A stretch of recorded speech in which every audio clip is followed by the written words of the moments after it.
This program is brought to you by York County Library's Summer Quest. Safe summer fun for everyone.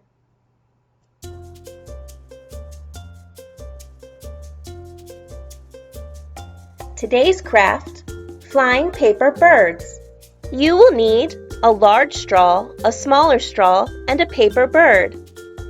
Here's an example of what your bird might look like.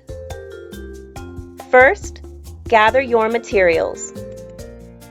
Next, cut your large straw in half. Then, have an adult fill the end of the large straw with hot glue so that no air can escape.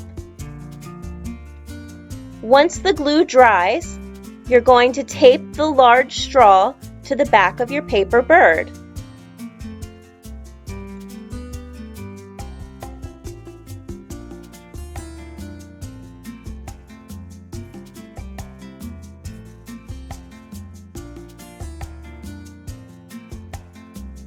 Now, you're going to take your small straw and insert it into the large straw.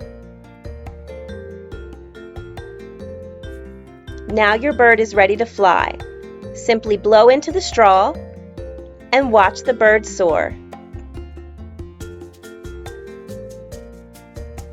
If you enjoyed today's program, visit our website or follow us on social media. Thanks for crafting with us.